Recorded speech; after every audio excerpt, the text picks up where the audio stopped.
Can he change?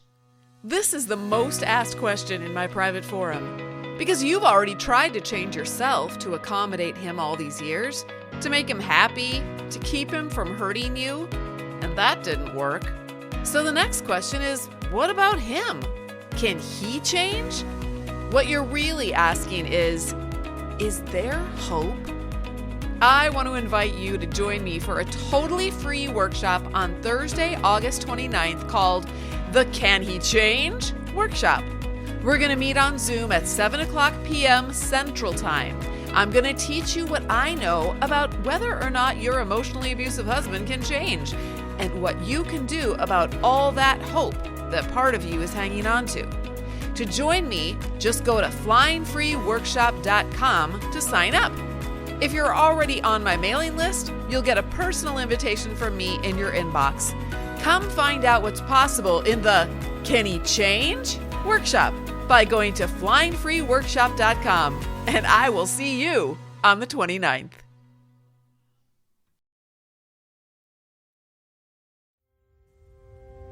Hi, this is Natalie Hoffman of FlyingFreeNow.com, and you're listening to the Flying Free Podcast, a support resource for women of faith looking for hope and healing from hidden emotional and spiritual abuse.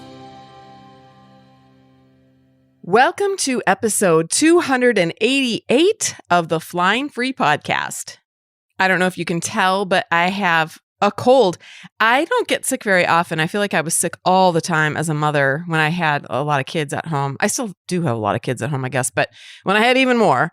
But now I've got grandkids, and so I feel like I pick up some of the things that they get.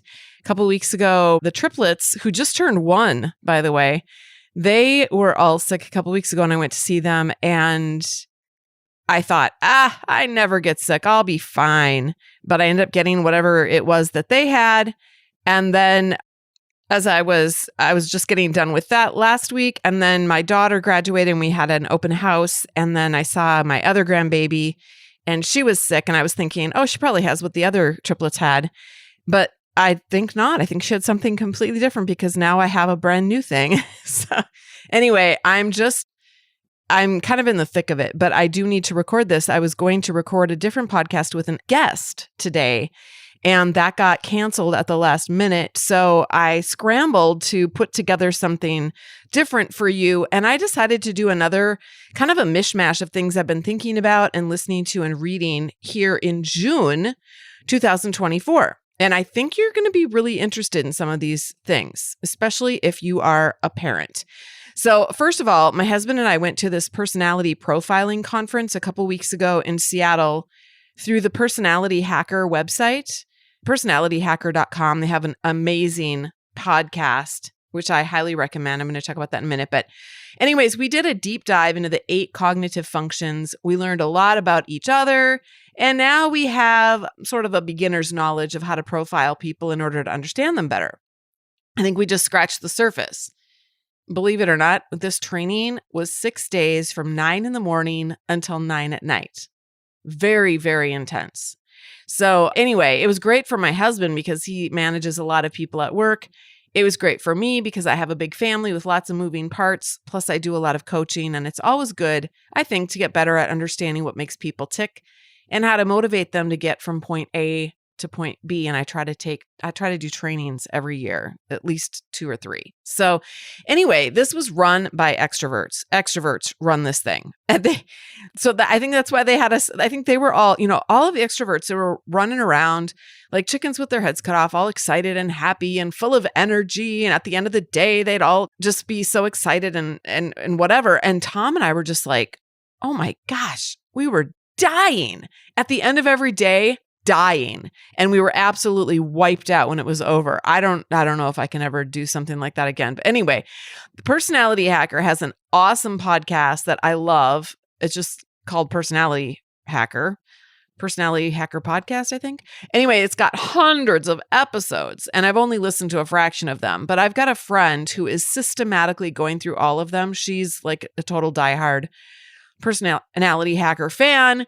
And she heard one that she loved, which sometimes she'll do this. She'll hear one she loves and then she'll tell me that I just have to go and listen to it. Well, this one, I went and listened to it, and oh my word, it's episode 244, Making Peace with Your Parents. So if you're listening to this and you've had issues with your parents, or maybe you're a parent who's had issues with your adult kids, I cannot recommend this episode enough. It is not their typical type of episode, okay? It's very different. It was actually recorded in 2018, so several years ago. But Antonia, who's one of the two hosts of this show, she had just come back from attempting to visit her parents. Now, Antonia was raised in a cult, and she got out, I think, when she was in her 20s. But her parents are still in the cult. Anyway, they had cut her off for many years after she left. But at the time of the recording, this recording that she did in 2018, she had been able to make some inroads with them.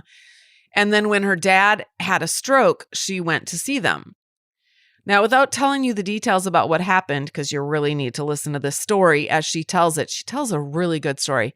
I'm going to tell you that they basically cut her off again, in spite of her efforts to show them love and support and gratitude. She really went into it just with so much gratitude. And it was just mind-boggling how it ended up turning out. But her story just made my jaw drop, because I can relate to some of it with my own family of origin, and mainly because of the bizarre disconnect between reality and what these people actually believe. But I wrote down one of the things that they talked about, that Antonia talked about towards the end of this episode, because it was so powerful. Now, I can't remember her exact words, how she got it started, but it was something about, she was talking about how a well-crafted meme is a powerful thing. And I think what she meant by that is a meme, like a belief, like a sound bite that you believe and you're going to die for it. Like that's the hill you're going to die on. Here's what she said. This is a quote. "I have a newfound respect. This is a formidable opponent. These memes are formidable. People live and die for them." And then her husband broke in and said, "Wars are fought over memes," meaning beliefs, okay? Who did I think I was? I was going to waltz in there with all my tools and understanding and all the development work I've done and somehow take this meme on toe to toe and win? I think that was some hubris on my part.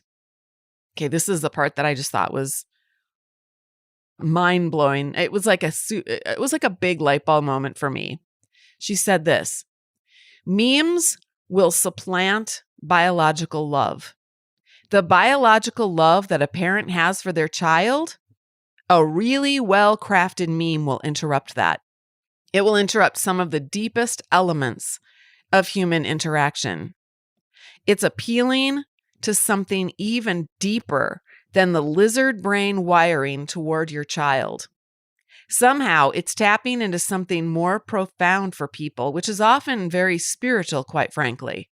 It transcends that lizard brain. It's almost a transcendent framework. At least that's how it's presented often." Okay, that's the end of the quote. And what I say to that is, yes, that supposedly transcendent meme or belief is very religious often. Think about all the world religions that revolved around human sacrifice. It was a serious and even expected thing back in Bible times with some of the cultures. That's why Abram didn't blink when God told him to sacrifice Isaac.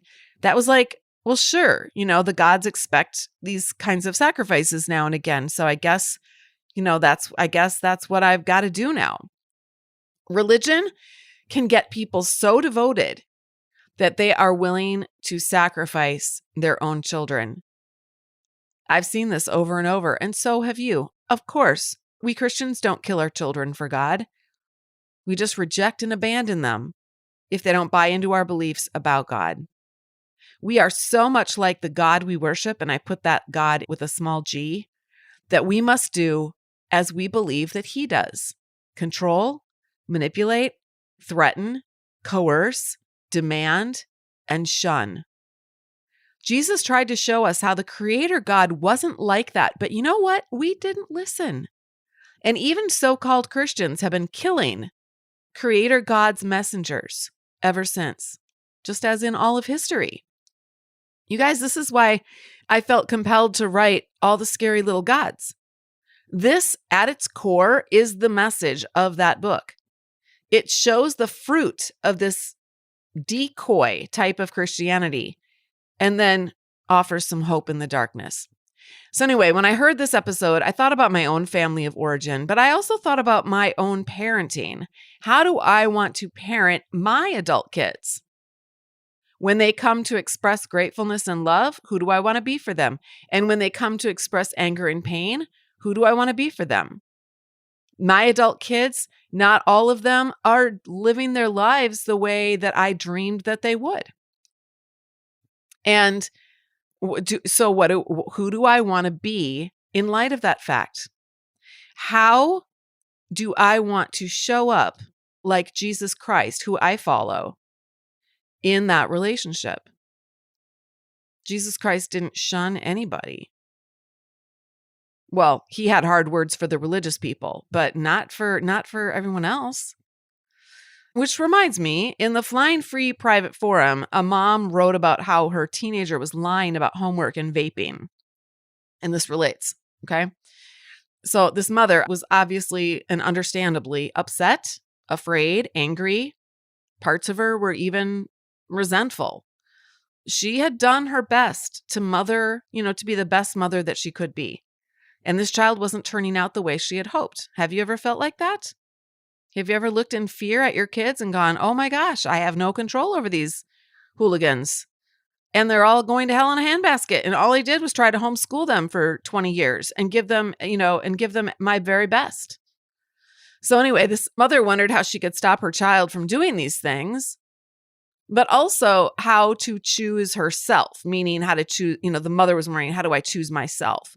Because, in Flying Free, we talk a lot about the importance of working on our own healing as a priority, because it's hard to be a mom and be helping our kids when our own inner parts are hurting and dysregulated so much of the time. So I think this is what she meant when she said, how do I choose myself?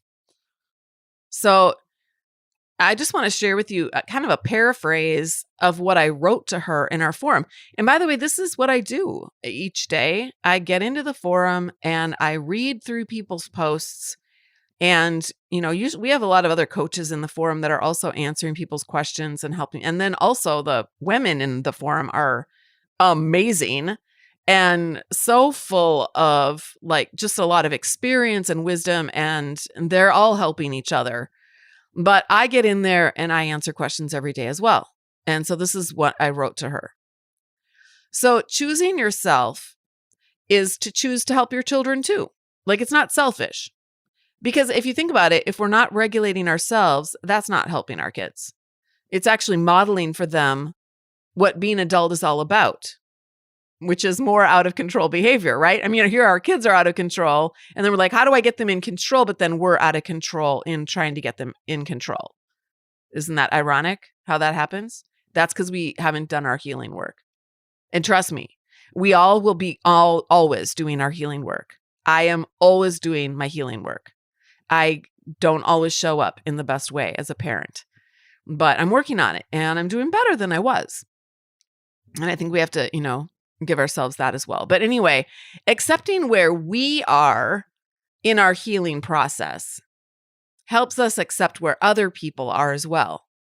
And we expect this to be a process, not a final product for both us and for them. We're not looking for this perfect little robot person to get spit out at the other end of our healing. Healing is an ongoing thing. So, and it is for us and it is for our kids. So this is me talking to her again. Your belief is that your child shouldn't be who they are. It shouldn't be that way. And that makes you angry. Resisting reality is exhausting and maddening. And it doesn't help us. And it doesn't help the ones we love. So your child doesn't do homework and your child vapes. Of course we care about that. But why do we need to resist it or get angry about it? What if we allow the teen to learn about some consequences in the way that they choose to learn? A lot of our teens choose to learn things the hard way. And in fact, if you look back on your life, I'm just talking, I'm not reading what I wrote, but when I think back on my life, I had to learn some things the hard way myself.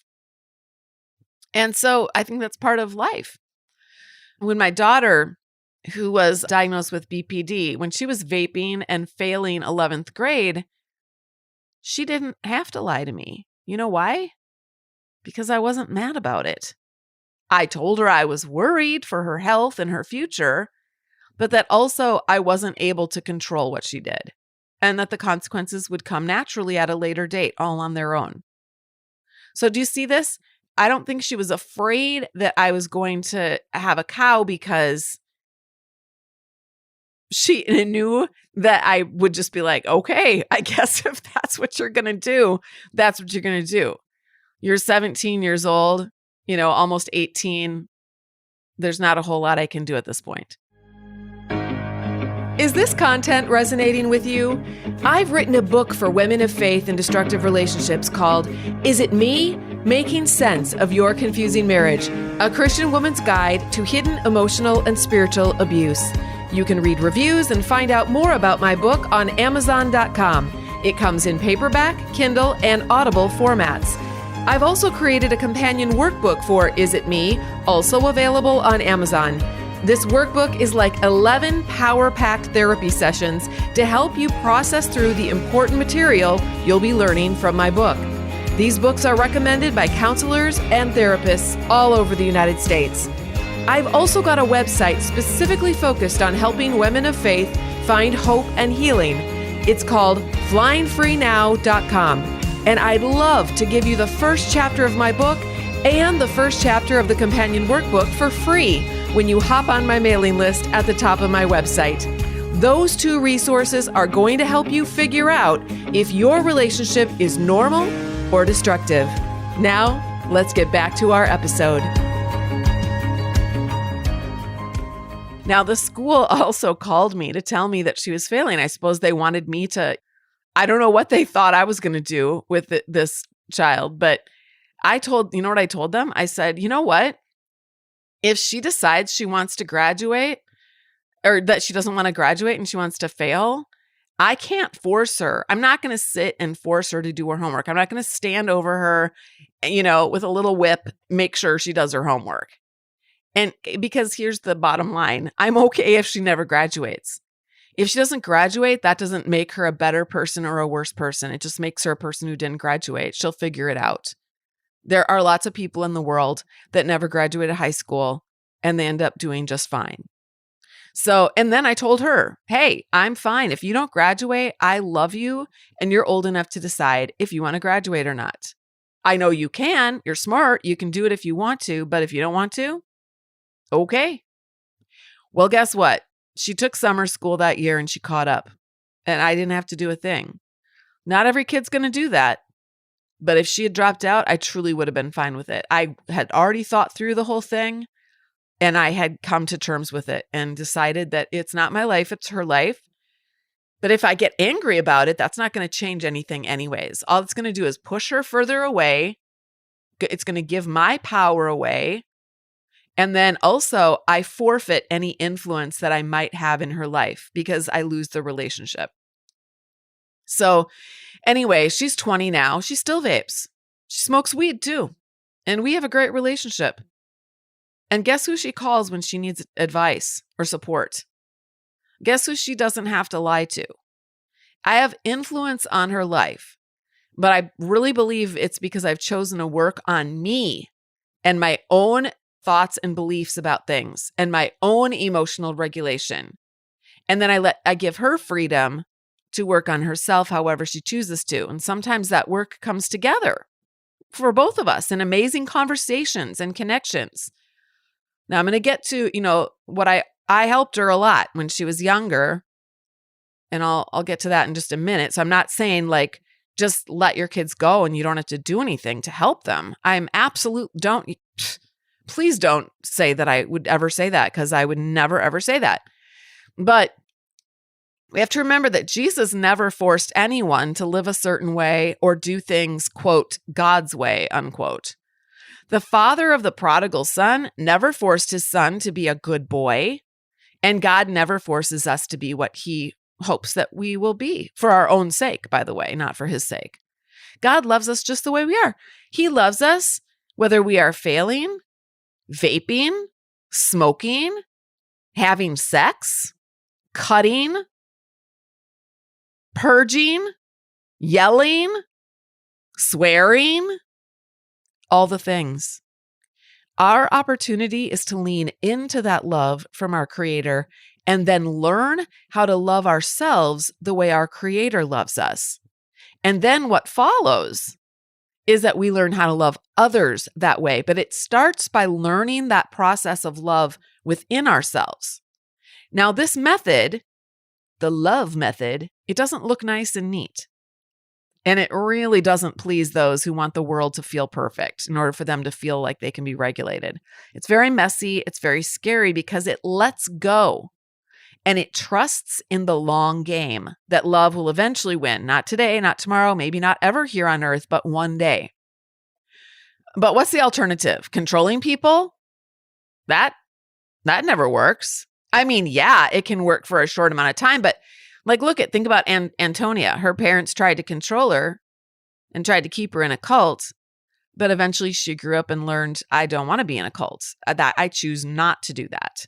So they lost her anyways. Forcing people to be perfect and shaming them when they're not, does that work? Nope, that doesn't work. Not long term.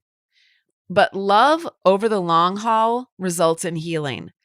And then healing, as we heal, that leads to changed behavior that is more protective of our bodies and our minds.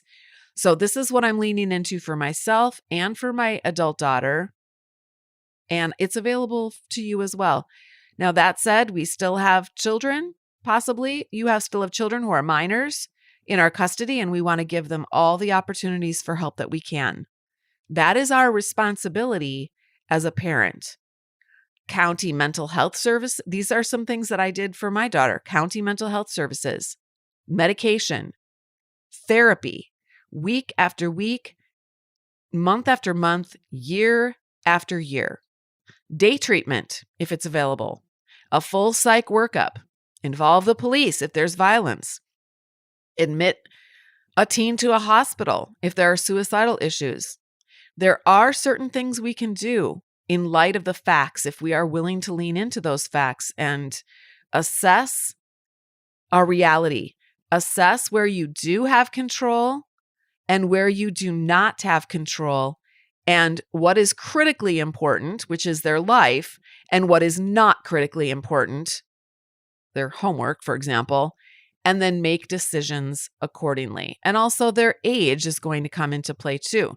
You might respond differently with a 12-year-old for sure than you would with a 17-year-old who's going to be 18 in a few months. Now, I know I talk about religion a lot, and some people have, had a problem with that. And they're like, well, but what about the secular world? It's the same way out there. And you're right. It is the same way out there. It's the same way across the whole board. It's just that my focus is on what happens inside of religion because that is my lived experience and the lived experience of the women I'm working with. And quite frankly, although it doesn't shock me that this is happening out in the world out there, the reason why it galls me so much about religion is because people who are caught up in religion and in Christianity specifically, because that's my background, claim to be different. And they're not. They're not different. That's why I call it out. I just call a spade a spade. No, you're not different at all. You're just exactly the same. In fact, you're worse because you say you're better. You're worse because you say you have the answers. But you don't. You don't have the answers. And you pretend that you do. And that is hypocrisy. And that actually drives people away from Creator God, not towards Creator God. So thank you very much. All right. We're just finishing up our first ever coaching intensive. I've never done this before, but I took 12 women who wanted to go deeper with me, and we spent 12 weeks together learning about my own method of healing using kind of a combination of IFS and then a cognitive behavioral tool. Now, if you if you get my book, All the Scary Little Gods, you can actually see this type of healing that I use on myself. You can kind of see it unfold in the story. But anyway, every week we got together for 90 minutes and we spent the first half hour where I would teach them different things about my method, and we would do some exercises, not physical exercises. We would do like exercises like IFS and cognitive behavioral therapy exercises. And then I would coach 2 of them each week in the group. So each woman got 2 30-minute coaching sessions, but they also got in on 22 other coaching sessions where we practiced the things I taught them. So that's a lot of coaching, and it was pretty intense. That's why I called it a coaching intensive. Anyway, here's what a couple people have said about it. One said, the concentrated time focusing on IFS, participating in the coaching, as well as listening to the other women being coached and being able to encourage those coached in the chat and the homework is all such a deep, rich experience. Each week, I'm gaining more and more. And another woman wrote, I believe what I'm gleaning from this intensive is invaluable and will be useful going forward for the rest of my days. Another woman wrote, it helps to have consistent coaching on IFS and thoughts that our parts hold. We get to participate, but we also learn by seeing others doing it. It feels very supportive to be in the group. And then one final one, a woman wrote, I have found other programs to be mostly informational, where yours are mostly transformational. So I really appreciated those thoughts and those words. And I'm really glad because I don't want my programs to be just a bunch of information thrown at women. I want my programs to be a catalyst for incredible transformation, for a metamorphosis, really, which is why I, love the butterfly analogy. But anyway, I only opened up this opportunity to women who are inside of the Flying Free or Flying Higher programs. It filled up almost immediately. It now has a lengthy waiting list. I'm going to do another one in September. I think I'm going to do a coaching intensive around my book, Is It Me? Making Sense of Your Confusing Marriage as well.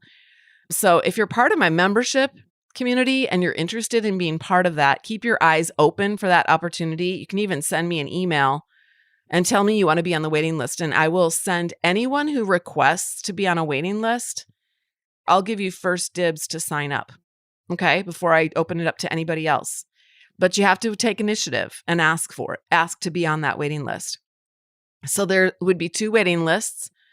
One is the coaching intensive, the IFS coaching intensive, and the other one is the Is It Me coaching intensive. So if you're not in Flying Free, you can join us when you're ready. It's only $29 a month or $290 a year.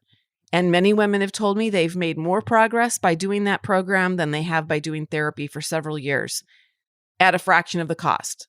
I mean, come on, $290 a year? I used to pay $150 for a therapy session. That's 2 therapy sessions, okay? And yeah, I get it when people say, some therapists are, don't get me wrong, there are incredible therapists out there. I know some. But I didn't even have a therapist though. Remember, I had like a Bible counselor. So actually several, but this one was like, I saw her for probably a year and a half. And she was what was she called? A pastoral counselor, I think. Whatever in the world that means. But she charged $150 an hour.